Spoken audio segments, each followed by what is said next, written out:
I et travlt gadehjørne i Oslo stod en ung gut, Axel, klædt i klæder, som havde set bedre dage. Ved siden af ham hvilte en rusten, gammel cykel, et tyst vidne til hverdagens kamp. Hans øjne, fulde af en dyb og ubeskrivelig desperation, søgte blikket til de forbipasserende. Køb cyklen min, sir. Mamma har ikke spist på 3 dage, hviskede han, stemmen knapt hørbar over byens pulserende larm. Men ordene bar en tyngde, som var langt tyngre end hans spinkle krop. Axel var bare 12 år gammel, men bar allerede en byrde, som de fleste voksne knapt kunne forestille sig. Han boede i en lille forstad til Oslo, i en lejlighed, som sagte, men sikkert, mistede sin glans, akkurat som familiens fremtid. Axel var en omsorgsfuld gut, ressourcestærk utover sin alder, tvunget til at tage på sig et ansvar, som havde stjålet hans barndom. Hans mor, Elin, var sengeliggende, plaget af en kronisk sygdom, som havde tappet ikke bare hendes kræfter, men også familiens sparsomme ressourcer. Hver dag var en kamp mod sygdom, fattigdom og en uundgåelig følelse af isolation. Situationen havde forværret sig dramatisk efter, at Axels far mistede jobben i en ulykke for et år siden. Ulykken havde knust mere end bare farens krop. Den havde knust familiens økonomiske fundament. Fra at være en stabil middelklassefamilie stod de nå på randen af stupet, med fare for at miste den lille lejligheden, som var alt, de havde igen.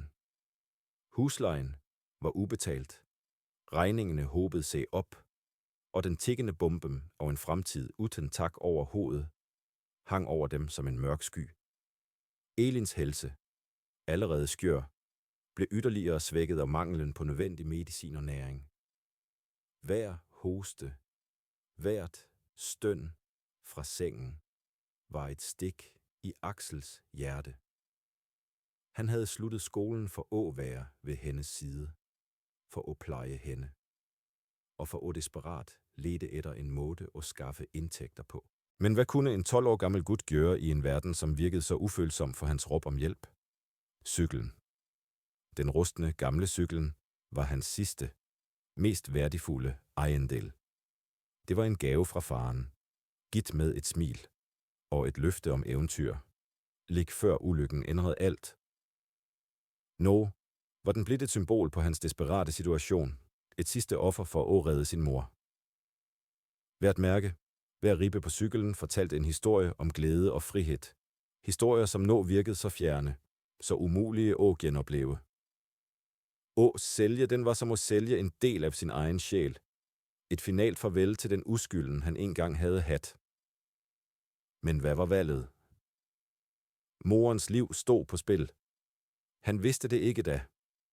Men denne lille desperate handlingen ville sætte i gang en kæde af hændelser, som ville forandre ikke bare hans liv, men også livene til flere andre. En liten gut, en rusten cykel og en bøn om hjælp. Det er en historie om mod, om tab og om den uventede kraften i menneskelig godhed. Hvis du vil følge Axels utrolige rejse og se, hvordan en enkelt handling kan ændre alt, så sørg for at abonnere på denne kanalen og bliv med os på denne unikke historien. Dette er bare begyndelsen. Axel havde tilbragt utallige dage på det samme gadehjørnet, med cyklen som en rusten forlængelse af sin desperate sjæl. Hver morgen, før solen i det hele taget havde varmet op asfalten, manøvrede han den tunge stålramme til sin faste plads. Hans stemme, først fyldt af et glimt af naivt håb, havde nu blivet en del af byens kakofoni. Bilhorn, trikkens skrangling og de utallige samtaler, som fejede forbi ham som en usynlig vind. Folk hastede forbi. Ansigtene deres enten fæstede på mobilskærmer eller stivt rettet fremover, som om de var rede for at møde blikket hans og se den rå sårbarheden der. Nogen kastede et raskt blik, et flygtigt udtryk af medlidenhed eller ubehag, før de skyndte sig videre. Indimellem stoppede ældre kvinder, deres rynkede ansigter fyldt med bekymring, og tilbød ham en slant mønter eller en pose med en æble, Men ingen spurgte om cyklen, og det var cyklen, som var nøglen til Elins overlevelse. Sulten gnavede i Axels mage. En konstant påmindelse om hans egen svaghed. Han følte sig tyndere for hver dag, som gik, klærne, som engang havde været trange, flagrede nå løst rundt hans spinkle krop. Udmattelsen var en tung dyne, som troede med at kvæle selv de sidste glimtene af mod. Hjemme ventede Elin. Hendes hoste som en melodi, som hjemsøgte ham i gatestøjen. Hvert eneste host og hvert eneste grynt var et stik i hans samvittighed. En påmindelse om, at han ikke klarede at skaffe medicinene, hun trængte. Den indre kampen mellem håb og fortvivlelse raste. En ustandelig borgerkrig i hans unge sind. Han klamrede sig til farens ord, hvis ekkoer var som ankerfester i hans stormfulde virkelighed. Giv aldrig op, Axel. Uanset hvor mørkt det ser ud, findes det altid en vej. Disse ordene var hans eneste lampe i et stadig dybere mørke. Byens ligegyldighed var den mest brutale hindringen. Den var ikke en person, men en usynlig mur, som virkede uoverstigelig. Det var mennesker overalt, tusindvis af dem. Men ingen syntes at se den lille gutten med den slitne cyklen. Ingen så hans desperate situation. En eftermiddag, da Axel var i færd med at give op for dagen, dukkede en velklædt mand op. Herr Thorsen, en kendt figur i finansmiljøet, steg ud af en skinnende svart bil. Han var optaget med at snakke i en skulptureret mobiltelefon. Hans grå dress like upåklagelig som hans velstelte grå hår. Han gik forbi Axel uden så mye som et blik. Hans stemme en lav, autoritær brumming ind i telefonen. For Axel var han bare endda et eksempel på byens rige, som levede i en anden verden, uvidende om lidelserne, som udspilte sig ligge foran næsen deres. I et forsøg på at bryde gennem denne muren af ligegyldighed, ændrede Axel strategi. Han tegnede et enkelt skilt på et stykke pap. Bogstaverne var klønnete, men hjerteskærende. Cykel til salgs. Trænger penge til medicin. Han sænkede prisen, igen og igen, indtil den var latterlig lav for en fungerende cykel.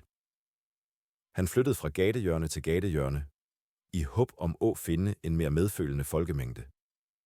Han appellerede til forbipasserende med en klarere forklaring af sin mors situation, uden at afsløre for mye af familiens private kamp, for det gjorde det vondt at blot lægge sin skam. Han prøvede at smile, selv om munden var tør og læbene sprukne. Han forestillede sig, at farens stolthed ville godkende hans udholdenhed. Men ingenting hjalp. Cyklen forblev usolgt, og Elins hoste blev bare værre. Hånden han strøk over det kalde stålet på cykelrammen. En sidste rest af farens kærlighed, som han nå måtte give slip på. Hans desperate håb begyndte at vakle, men tanken på Elins ansigt gav ham styrke.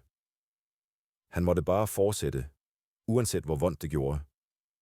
Axel kendte regnet piske mod ansigtet, hver dråbe som en lille nålestik, som mindede ham om hans egen fortvivlelse. Klærne var gennemvåde, og han frøs til marken. Han havde stået der i timevis, råbt de samme ordene, følt den samme håbløsheden, men regnet gjorde det værre. Det vaskede bort den sidste rest af varme, han havde båret i sig, efterlod ham kald og tom. Han skal ukontrolleret, ikke bare af kulde, men af udmattelse. Sulten gnavede i magen, en konstant påmindelse om, hvorfor han var der, hvorfor han måtte fortsætte. Hjemme ventede Elin, sandsynligvis blækere end nogensinde, kanskje febersyg, og Axel vidste med en grufuld vished, at han ikke kunne komme tomhændt tilbage. Ikke i dag. Axel løftede blikket. Gennem den disige regnskyen skimtede han herr Thorsen. Milliardæren, som havde passeret ham så mange gange, ofte uden at kaste et blik på ham. Nå kom Thorsen ud fra en eksklusiv forretning. Paraplyen holdt elegant over hovedet, og hændene fulde af luksuriøse handleposer. Det var noget med synet og den velklædte manden, i så skarp kontrast til hans egen elendighed, som tændte en sidste, desperat gnist i Axel. En gnist af ren, ufiltreret fortvivlelse, som tvang ordene ud over ham. Skarpere og højere, end de nogen gang havde været før. Vær så snil, sir! Bare køb cyklen min! råbte Axel. Stemmen sprak og blev til et fortvivlet hyl. Han vidste knapt, hvad han gjorde. Han vidste bare, at det måtte ske noget. Mamma! Mamma har ikke spist på dager! Ordene blev til en klump i halsen, og tårerne blandede sig med regnvandet, som randt ned over kinderne hans. Han sank nærmest sammen, der han stod, holdt fast i cykelstyret, som om det var det eneste, som hindrede ham fra at falde i grøften. Dette var hans sidste forsøg, hans sidste bøn, hans sidste rest af dignity, som skyldte bort med regnet. Han havde givet alt. Til Axels store chok, og i modsætning til alle tidligere møder, stoppede hr. Thorsen. Han stod der midt i regnvejret, med paraplyen sænket lidt, og snudede sig sagte mod Axel. Det var ikke et blik fyldt med irritation, som Axel havde forventet, eller med den sædvanlige, ligegyldige medlidenheden. Nej, dette var et uventet, skarpt blik. Et blik, som syntes at bore sig dybt ind i Axels sjæl. Thorsen så Axels tyngklædede skuldre, skælvingen, som gik gennem den lille kroppen, tårerne, som randt ukontrollerbart, og den dybe, bundløse fortvilelsen, som var ætset ind i guttens unge ansigt. Han registrerede den gamle, rustne cyklen, og lagde ikke mindst mærke til guttens øjne.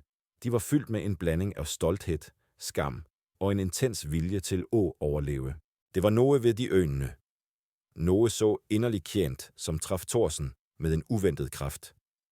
Det var som om han så et spejlbillede af sig selv, af en fortid, han så ofte prøvede at glemme, men som aldrig helt slap takket.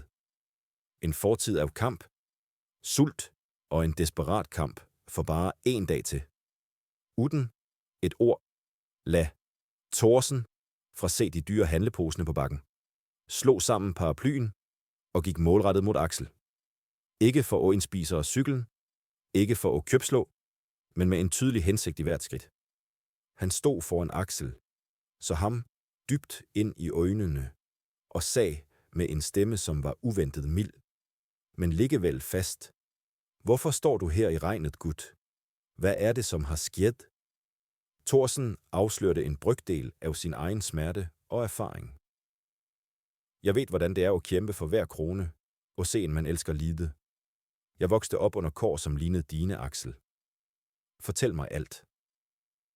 Thorsens ord, et uventet ekko af hans egen fortvivlelse, traf Axel som en bølge af chok.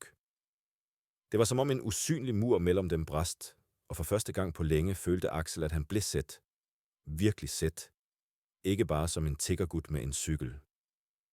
Likkevel var det en indebygget skepsis. En livslang lærdom om, at godhed ofte kom med en pris, eller forsvandt, like raskt, som den dukkede op. Han forklarede med en stemme, som sagte fandt tilbage sin styrke, om morens sygdom, om lægemangel og de knappe måltidene, eller manglen på dem. Han fortalte om det endeløse bureaukratiet, timene han havde tilbragt i køer, de uendelige skemaene, som skulle fyldes ud, og de lange ventetiderne for enhver form for støtte. Hver dør havde ført til en ny, kompliceret gang, hver samtale til et løfte om, at vi skal se på sagen. Stoltheden, arvet fra forældrene, havde også hindret ham i OB om ren almisser. Han ville sælge cyklen, fortjente pengene, selv om det var et desperat salg. Det dybeste, mest nagende frygten var imidlertid, at hvis han afslørte familiens fulde omfang af problemer for myndighederne, ville de komme og tage ham væk fra moren. At de ville skille dem, sende ham til et barnehjem, og Elin alene til en institution. Denne tanken var mere skræmmende end sulten, mere lammende end kulden. Thorsen lyttede tålmodig. Ansigtet hans en blanding af dyb rynke og voksende forståelse. Han så, at Axels situation var langt mere kompleks end en enkel mangel på penge. Det var et net af frygt, bureaukrati og systemisk svigt. Thorsen handlede der på en måde, som overraskede Axel endnu mere. Han sagde ikke et ord om cyklen, men tog tag i Axels arm. Et venligt, men bestemt greb. Kom, sagde han. Først spiser vi. Der skal vi sørge for din mor. Han ledede Axel til en stor matbutik i nærheden, og for første gang på længe fik Axel spise sig mæt, føle varmen fra fersk mat spredte sig i kroppen. Thorsen købte ikke bare et enkelt måltid, men en hel kurv med sunde matvarer. Frugt, brød, polak, mælk. Axel så på ham med store øjne, en blanding af taknemmelighed og den vedvarende skepsisen, han ikke helt klarte at riste og se. Havde han virkelig fundet en god samaritan? Eller var dette et spil? Efter matbutikken gik de til et apotek. Thorsen diskuterede med farmaceuten, listet op medicinnavn Axel aldrig havde hørt om, men som Thorsen åbenbart kendte til via sin egen forhistorie, og snart stod de med en pose fulde af mediciner, som kunne lindre Elins lidelse. Dette er starten, sagde Thorsen. Cyklen din skal vi finde en bedre løsning for senere. Nu trænger vi at stabilisere din mors helse. Axel var overvældet. Tårerne randt igen, men denne gang var det ikke af fortvivlelse, men af lettelse, selvom den fortsat var blandet med en svag uro. Han havde blivet svigtet så mange gange før. Kunne dette være anderledes? Thorsen, som om han læste Axels tanker, begyndte at fortælle mere om sin egen fortid. Han beskrev, hvordan han, som en ung gut, havde kæmpet for at overleve. Faren hans havde også været syg, sengeliggende i lange perioder, og familien havde levet i yderste fattigdom. Han snakkede om netter der, magen, skræk af sult, om ydmygelsen ved at modtage veldedighed, og om den brændende viljen til at komme sig ud af det. Jeg lover dig, Axel, sagde Thorsen, mens han lagde en hånd på guttens skulder. Dette er ikke veldedighed. Dette er en mulighed. En mulighed til at ændre ikke bare din egen fremtid, men din mors, og kanskje til og med andres. Han fortsatte med at tilbyde Axel en job i sit eget firma, et ærligt arbejde, som ville give ham indtægt og fremtidsperspektiver. Axel, med en ny glød i øjnene og et nyfundet håb i hjertet, tog imod tilbuddet med en værdighed, som overraskede Thorsen. Det første, lille frøet af tillid var sået. Thorsen tog Axel med sig, ikke tilbage til sit eget, luksuriøse hjem med det samme, men direkte til Axels lille lejlighed. Det var et nødvendigt første skridt. Synet, som mødte dem inden for døren, bekræftede til fulde Axels desperate fortælling. Elin lå i sengen, blæk og tynd, øjnene matte og feberen tydelig i det svedte ansigtet. Rummet bar præg af en omsorgsfuld, men udmattet søns indsats for at holde det ryddigt. Thorsen trængte ikke flere bevis. Han forstod dybden af guttens kamp. Uden forsinkelse, før han engang havde sat sig, tog Thorsen op telefonen. Med en bestemt stemme gav han instruktioner til sin personlige assistent om at umiddelbart arrangere privat hjemmesygepleje for Elin. De skulle sende en læge og en sygeplejer, skaffe de nødvendige medicinerne og sørge for, at Elin fik den bedst mulige behandlingen. Axel stod ved siden af, overvældet og næsten målløs. Han havde aldrig set en slik effektivitet. En slik handlekraft. Thorsen snudde sig mod Axel, et mildere udtryk i ansigtet nu. Din mor vil blive taget vare på, Axel, og du skal tilbage på skolen. En lettelse, som varte i årevis, skyllede over Axel. Tanken på at vende tilbage til bøger og klasserum, til en normal hverdag, havde virket som en fjern drøm. Men Thorsen var ikke færdig. Den gamle rustne cyklen til Axel, symbolet på hans desperate kamp, skulle ikke sælges. Thorsen så på den med et eftertænksomt blik. Denne cyklen skal restaureres, Axel. Den skal ikke sælges for penge, men bevares som et minde om din styrke og om en tid, jeg selv ikke har glemt. Cyklen skulle få en hædersplads i Thorsens private museum, et symbol på mod og et vidnesbyrd om en fortid. Thorsen bar med se. Med Elin i trygge hænder og skolegang sikret, begyndte Axels transformation. Han startede med at jobbe deltid for Thorsen. Først med enkle opgaver, Men snart blev han trukket ind i mere komplekse aspekter af forretningsdriften. Han var en ivrig student, ikke bare på skolen, men også i Thorsens selskab. Han sugede til kundskab, stillede spørgsmål og viste en naturlig forståelse for forretningsprincipper. Den desperate gutten, som stod i regnet med sin rustne cykel, udviklede sig til en lovende ung mand, fyldt med ambition og en nyfundet tro på fremtiden. Forholdet mellem Axel og Thorsen udviklede sig til noget langt dybere end bare en hjælper og en taknemmelig modtager. Thorsen blev en mentor, en vejleder og med tiden næsten en farsfigur. Han så et potential i Axel, som ingen andre havde set, og han gav ham værktøjene og mulighederne til at realisere det. De positive ringvirkningerne var umiddelbare og dybtgribende. Elins helse forbedrede sig gradvis. Med professionel omsorg, rigtige mediciner og næringsrig mad, genvandt hun lidt etterligt kræfterne. Hendes smil kom tilbage, svagere end før, men ægte. Axel fik tilbage sin barndom, i hvert fald deler af den. Han kunne le og lægge igen, men bare altid med se en modenhed og taknemmelighed, som de fleste på hans alder manglede. Han fortsatte at tage vare på moren sin, men nu var byrden delt, og han havde ressourcen, han trængte. Håbet for fremtiden var ikke længere en fjern drøm, men en håndgribelig virkelighed. Livet havde snud, alt takket være Thorsens uventede, men afgørende indgriben. Han havde fået en ny start. Årene fløj af gårde i et forrykkende tempo. Og Axel, gutten med den gamle cyklen og de triste øjnene, havde vokset til en imponerende ung mand. Han havde fuldført sin uddannelse med glans, drevet frem af en brændende ambition og en taknemmelighed, som aldrig mindskede. Thorsens selskab var nu hans arena, hvor han havde klatret opover i rækkerne. Ikke bare som en protégé, men som en genuint dygtig og medfølende leder. Han huskede altid, hvor han kom fra, og hans egen historie var en drivkraft i alt, han gjorde.